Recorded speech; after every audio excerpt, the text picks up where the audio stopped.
नमस्कार, India news sports में आपका स्वागत है। मैं हूं आपके साथ आशीष राजेंद्र कुमार। टीम इंडिया का साउथ अफ्रीका के खिलाफ पहले टेस्ट मैच के लिए प्लेइंग 11 का ऐलान हो गया है। जी हां, और प्लेइंग 11 में से जो उम्मीद की जा रही थी कि ऋषभ पंत का टिकट कटेगा, वो भारतीय टीम से कट गया है। इस पूरे मामले में बातचीत करने के लिए मेरे साथ मौजूद है मेरे वरिष्ठ सहयोगी मनोज जोशी जी। वो बताएंगे कि पंत को टीम से बाहर करना उनके लिए कितना ठीक और फायदेमंद साबित होगा, क्योंकि चर्चा काफी लंबे समय से थी, अनुमान भी लगाया जा रहा था कि पंत बाहर जाएंगे। कैसे देखते हैं मनोज जी? मैं तो कहूँगा बहुत स्वागत योग्य फैसला है। बिल्कुल। देखिए कि जो साहा थे, रिद्धिमान साहा, बिल्कुल, वो इंजरी की वजह से बाहर हुए थे, परफॉर्मेंस की वजह से बाहर नहीं हुए थे। एक मैच खेले, उसके बाद बाहर हुए और उसके बाद लंबे समय से बाहर थे। वो बात अलग है कि उनको अवसर मिला। ऋषभ पंत ने दोनों हाथों से उसको बिल्कुल में भी, ऑस्ट्रेलिया में भी सेंचुरी बनाई। बहुत उनमें संभावनाएं नजर आने लगी। और उसके बाद जिस तरीके से कहते हैं ना कि आप एक युवा खिलाड़ी है, उसमें काफ़ी उसको पाँव उसके ज़मीन पे रहने चाहिए। आप मनोवैज्ञानिक तौर पर इतने ज़्यादा साइकोलॉजिकली प्रभावित हुए कि उसका असर आप पर दिखाई देने लगा और आप वैसा स्वाभाविक प्रदर्शन नहीं कर पा रहे थे।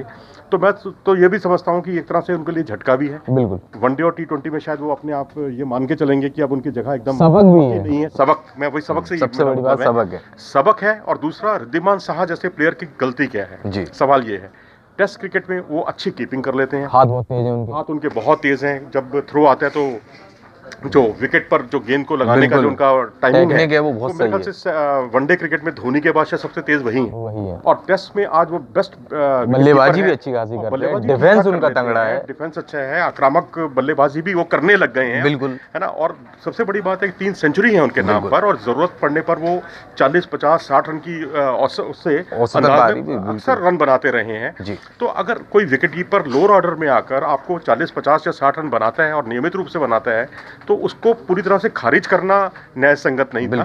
तो मैं समझता हूं कि टीम इंडिया ने एक तरह से अपनी गलती सुधारी जी। 1 साल बाद रिद्धिमान साहा टीम में वापसी कर रहे हैं। साउथ अफ्रीका का वो दौरा आपको याद होगा जब चोट के कारण उन्हें टीम से बाहर किया गया, लेकिन अब साहब वापस आ गए तो ये गुड न्यूज़ है। एक और गुड न्यूज़ जो आ रही है वो भारतीय टीम के लिए ये है कि रविचंद्रन अश्विन, उनका सभी बड़ी बेसब्री से इंतजार कर रहे थे कब भारत वो आएंगे और भारतीय टीम में खेलेंगे और अपनी गेंद को घुमाएंगे। वो भी टीम में वापस आ गए अश्विन। जी हाँ, बिल्कुल। अश्विन को साउथ अफ्रीका का मुझे वो टूर याद आता है, पिछला टूर, उसमें भी 2 मैच उनको खिलाए थे, फिर वो उनको बाहर कर दिया गया था टीम से। लेकिन एक मैच में उन्होंने, मुझे याद है कि दोनों ओपनर्स को उन्होंने आउट किया था और उनको इसका इनाम भी मिला था कि उनको पारी की शुरुआत उनसे कराई गई दूसरी पारी में। हालांकि दूसरी पारी में उनको ज़्यादा विकेट नहीं मिले, लेकिन आप साउथ अफ्रीका का वो दौरा याद कीजिए जब साउथ अफ्रीका की टीम यहाँ आई थी और 4 टेस्ट मैचों में 31 विकेट अश्विन ने चटकाए थे। जडेजा और अश्विन की जोड़ी ने उस सीरीज में 56 विकेट अपने नाम किए थे, जो चीज मैं बता दूं आपको। बिल्कुल, नागपुर में मुझे याद है। और ये जोड़ी अब फिर तैयार है। जोड़ी तैयार है। नागपुर का वो टेस्ट जिसमें 12 विकेट उन्होंने चटकाए थे और मैच को एक तरफा बना दिया, वो ये समझिए कि वो ऐसा लग रहा था कि साउथ अफ्रीका का मैच भारतीय टीम से नहीं हो रहा, वो जडेजा और अश्विन की जोड़ी से हो रहा है। बिल्कुल। तो वही कुछ इन्होंने इस बार दोहराया है और अश्विन को खेलते हुए देखना, गेंदबाजी करते हुए देखना भारतीय क्रिकेट प्रेमियों के लिए बहुत सुखद अनुभव रहा है और रहेगा, मेरा पूरा विश्वास है। खासकर भारत में तो वो बेजोड़ रहे हैं, लेकिन बाहर भी उन्होंने अपनी मौजूदगी का एहसास कराया है। और मुझे तो बड़ा आश्चर्य हुआ था जब इनको पीछे वेस्ट इंडीज सीरीज में नहीं खिलाया गया, जहां उनका प्रदर्शन बैटिंग में, बॉलिंग में बतौर ऑलराउंडर बहुत ही उम्दा रहा, बहुत अच्छा रहा। उसके बावजूद वो टीम से बाहर बैठे हुए थे। ऐसे अद्भुत खिलाड़ी के लिए उनको बाहर बैठे हुए देखना बहुत दिल को कचोटता है। मैं समझता हूँ वो गलती अब दूर हो गई। बिल्कुल, देर भली लेकिन लौट के बुद्धू घर के आए। टीम हिसाब यही रहा अश्विन का। अश्विन टीम में वापस आ गए। जडेजा अश्विन की जोड़ी रहेगी पहले टेस्ट में, जो कल शुरू होगा। गांधी मंडेला टेस्ट सीरीज है ये, 3 टेस्ट मैचों की, और पहला टेस्ट में सबसे ज़्यादा नज़र यहाँ बनी रहेंगी जडेजा और अश्विन पे। और तीसरे जो खिलाड़ी हैं वो हैं रोहित शर्मा, जो कि बतौर ओपनर टेस्ट में अपना डेब्यू करने जा रहे हैं बतौर ओपनर। हालांकि अंतर्राष्ट्रीय क्रिकेट में 36 शतक लगा चुके हैं, लेकिन टेस्ट में उनकी कल असली परीक्षा है। जी हाँ, बिल्कुल। टीम में ही मौजूद हैं इस समय जो कोच हैं रवि शास्त्री, वो 10वें नंबर पर बल्लेबाजी करने आए थे आज से 37 साल पहले। और उसके बाद अगले ही वर्ष तक वो नंबर 7, नंबर 9, नंबर 6 कई पोजीशन पर खेलते रहे। और जो 33 रन की उन्होंने पारी खेली थी, वो उनका निर्णायक, उनकी पारी या निर्णायक टर्निंग पॉइंट कह सकते हैं, जो इंग्लैंड के खिलाफ खेली थी और उससे उनको ओपनिंग का अवसर मिला। और ओपनर के तौर पर जो उन्होंने पारियां खेली, और खासकर सिडनी में जो उन्होंने ऑस्ट्रेलिया के अगेंस्ट जो उन्होंने 206 रन बनाए और टीम में टिकाऊ अपनी जगह बनाई उन्होंने पक्की, उससे सबक सीखने की ज़रूरत है। सहवाग से सबक सीखने की ज़रूरत है, जो मध्यक्रम से शीर्ष क्रम में आए और 50 का उनका औसत रहा।